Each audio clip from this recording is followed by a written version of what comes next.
sebenarnya tidak akan pernah ada habis-habisnya dalam kehidupan kita.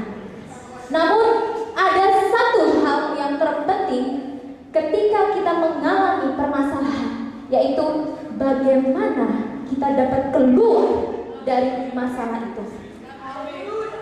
Saudara-saudara, kalau kita lihat di hari-hari ini, bahwa kita lihat orang-orang di luar sana, ketika mereka mengalami permasalahan dalam kehidupan mereka, ketika mereka mengalami pergumulan di hidup mereka, banyak cara yang mereka pakai, dan banyak cara juga yang negatif. Mereka suka hal yang instan-instan, bahkan yang sangat fatal, bahwa ketika mereka ingin keluar dari permasalahan mereka apa? Mau mengakhiri hidup mereka supaya mereka dapat terbebas dari permasalahan hidup mereka.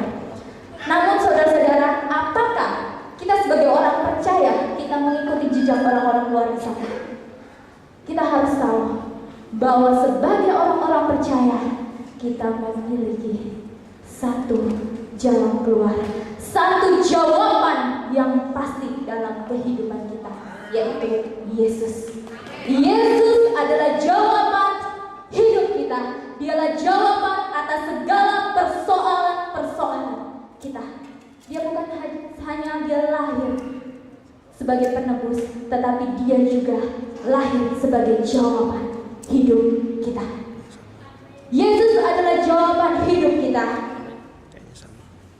Bukti-bukti di dalam Yohanes 5 ayat 1 sampai 9. Yesus adalah jawaban hidup kita, karena bukti-bukti di dalam Yohanes 5 ayat 1 sampai yang ke-9. Mari kita membukanya bersama-sama. Kita lihat di situ bahwa di ayat yang pertama, sebelum kita membahas bahwa Yesus, bukti Yesus bahwa dia adalah jawaban hidup kita, kita lihat di situ dikatakan di ayat pertama bahwa dikatakan sesudah itu ada hari raya orang Yahudi. Sebenarnya di sini mau menjelaskan, sesudah itu mau menjelaskan di mana sebelumnya Yesus melakukan mujizat di Kapernaum. Waktu dia pulang ke Kana, dia melakukan mujizat di Kapernaum, yaitu menyembuhkan seorang anak perwira yang sedang sakit. Dan secara singkat kita lihat di situ ada hari raya orang Yahudi. Tidak dijelaskan secara pasti di sini hari raya apa, tetapi ketika kita lihat di ayat 9 yang terakhir bahwa di situ kita tahu hari itu adalah hari Sabat. Nah, saudara-saudara, ketika kita lihat di situ ayat 2 dilanjutkan bahwa di situ di Yerusalem dekat pintu gerbang domba. Apa yang dimaksud sih dari pintu gerbang domba ini? Sebenarnya di sini pintu gerbang domba ini mau menggambarkan pintu yang memasuki ruang lingkup orang-orang yang masih memegang hukum Taurat, masih terikat dengan hukum Taurat. Kita lihat juga di situ ada, di dalam pintu gerbang itu ada kolam Bethesda. Apa sih sebenarnya arti dari Bethesda ini? Bethesda di sini dalam bahasa Ibrani artinya bahwa ini adalah rumah belas kasihan.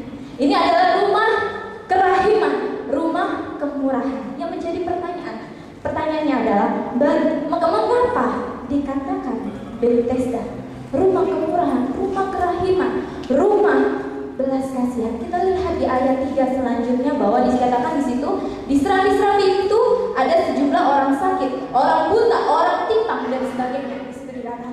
Ini membuktikan bahwa di sini kenapa mereka ada di situ, karena di kolam Bethesda itu mereka percaya ketika ada malaikat datang dan turun menggoyangkan air di sana, dan siapa yang terlebih dahulu masuk ke kolam itu dia akan sembuh. Ini membuktikan kenapa dikatakan Bethesda. Ini membuktikan kepada kita bahwa orang-orang yang masih memegang erat hukum Taurat ini, mereka memerlukan belas kasih, mereka memerlukan kemurahan, mereka memerlukan kerahiman.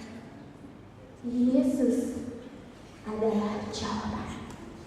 Karena bukti-bukti di dalam Yohanes 5 ayat 1 sampai yang ke-9. Yang pertama, saudara-saudara yang dikasihi Tuhan, dikatakan di situ di ayat ke-6a, dikatakan ketika Yesus melihat orang itu berbaring di situ, dan karena dia tahu. Hal yang menarik di sini adalah kata ia tahu. Siapa yang tahu di sini? Ia ini mengarah ke siapa? Ia di sini mengarah Yesus